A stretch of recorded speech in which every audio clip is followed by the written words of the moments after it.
L'école secondaire Charles Gravel, située à Chicoutimi-Nord, met fin à son projet pilote d'horaires flexibles.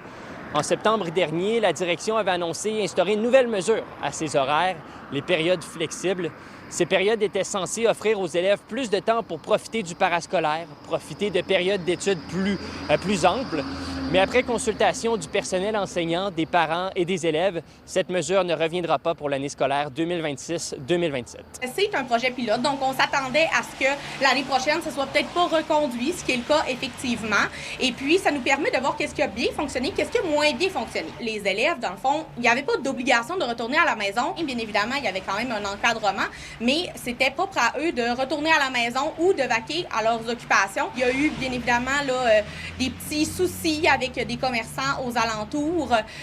C'est des choses qui étaient inévitables. Je me trouve présentement à la jonction du boulevard Sainte-Geneviève et de la rue Saint-Gérard. C'est à partir d'ici que les élèves affluent lors des périodes libres, des périodes flexibles.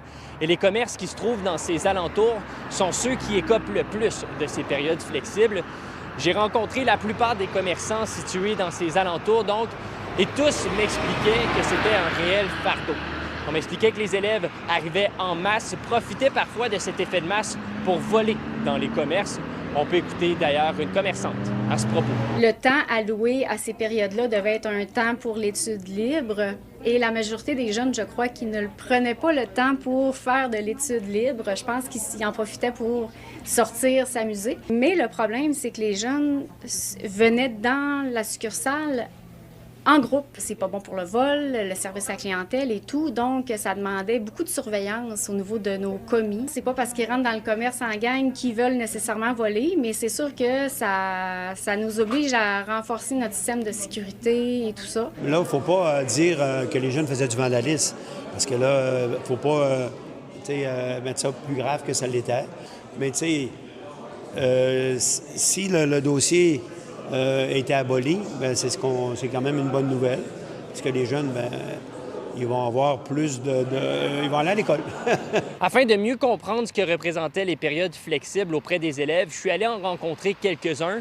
Ils ont pu me parler du projet pilote de cette année, mais aussi de l'année scolaire qui est à venir, 2026-2027, avec tous ces changements. J'ai entendu beaucoup de mal de l'horaire, mais il y a...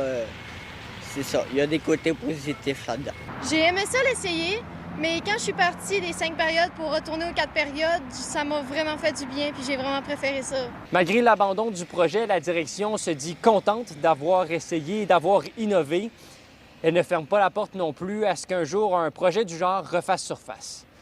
À Saguenay, Louis-Mathieu Corneau, pour Nouveau Info.